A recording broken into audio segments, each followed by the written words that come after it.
ஃபாரின்ல இருந்து ரிட்டர்ன் ஆகி செட்டில் ஆயிட்ட பையனை எந்த ஸ்கூல்ல சேர்க்க போற? எது பெஸ்ட் ஸ்கூல்? என் பையனோட ஸ்கூல் தான் பெஸ்ட்.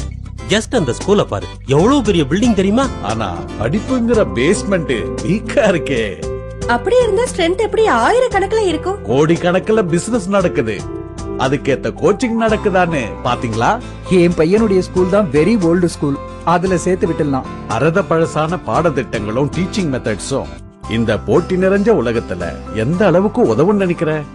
என் பையனோட ஸ்கூல்ல எல்லாருக்கும் சமமான சீரான கல்வி தரதுனால அவனுக்கு ஈஸியா இருக்குங்கிறான். இப்ப ஈஸியா தான் இருக்கும், லைஃப் டஃப் ஆயிடும். பரவாயில்லையா? லைஃப்ல சக்சஸ்ஃபுல்லா இருக்கணும்னா அதுக்கு சிபிஎஸ்இ தான் பெஸ்ட். அப்போ எந்த ஸ்கூல் தான் பெஸ்ட்னு சொல்ல வரீங்க டாடி? கவனமா ஒரு ஸ்கூலை செலக்ட் பண்ணிருக்கேன், அது ஆச்சாரியா. எல்லா ஸ்கூலும் ஒண்ணு இல்லப்பா, சில ஸ்கூல் சாதனைக்குன்னே இருக்கு. அதுல number 1 Acharya. Acharya world class education. எங்களையும்